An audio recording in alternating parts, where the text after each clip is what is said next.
first and foremost, I need to understand, why are you qualified to be on the Sexual Addiction Show? Well, apparently it's from my years of touring and having sex with a couple of thousand women.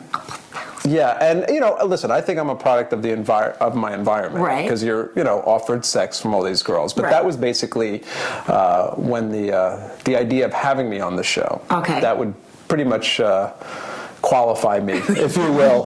Is there sort of a rule one about how to handle a groupie? Well, I think they're ahead of me in the fact that they can fight. Yeah. Which is good, because I can't, of course. And I say I'm not a fighter. I'm a dialer. So, and I will dial anyone. Dial the crap and out. I will have someone beat you up so bad.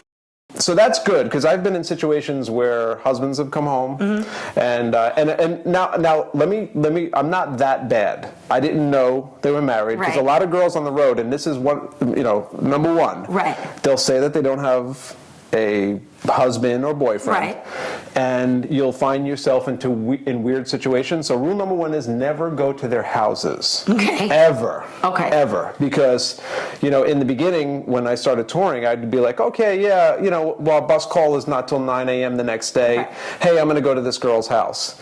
And 9 times out of 10, it's happened to me every time I went. You'd think I would learn. And the boyfriend would come home. A lot of time the guys are out on the road. Is there an etiquette to bringing a woman back to your hotel room? Are there things to avoid? Well, I would say one is, if you're going to bring multiple women back. And who isn't? Yes, and that happens a lot. Don't drink too much, because again, I will tell you another story. You're going to learn from my mistakes, okay, my heartache. Right. I brought 3 women to a hotel room, and I drank too much, and I passed out, and they robbed me. So that alone. So basically, hide the championship belt is what I'm trying to say. If you're going to drink a lot, hide the belt, because they took my jewelry and everything like that. So that's another thing too. If you're going to go, in multiples, usually if there's a pack of 3 or 4 girls that have it down, they might have the ulterior motives. They might be a gang. Yeah, it might be an operation. Yeah, no matter how big or strong you are, if you're drugged or drunk, 4 girls are going to take over. It's very easy. So that was another mistake. As we know, gorgeous girls don't necessarily always travel in packs. No. So how does a fighter handle the fact that maybe there's a gorgeous girl that he wants to kick it to, and she's got somebody with her that's not necessarily somebody that his friend wants to take? Right. Well, here's a problem we used to have on the road, and we called the ugly girl the keychain. And basically what that is that the hot girl, because they're so shallow, will take the ugly girl to, one, make them look, hotter, of course. And they need a ride, because they're going to get hammered, and, that's the whole, they hired the babysitter. Unfortunately, the babysitter is the most undesirable one. Right.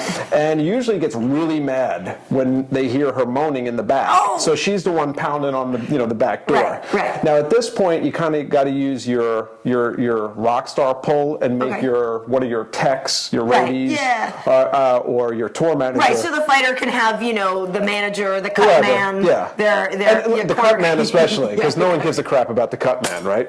I mean, really, what do they do? Can you imagine that pickup line? Hey, guess who I stitched last night? Who gives a crap about that? Anyways, so you would have to put somebody up there to kind of, as we call them, the big tit questionnaire. Right. So you like the city?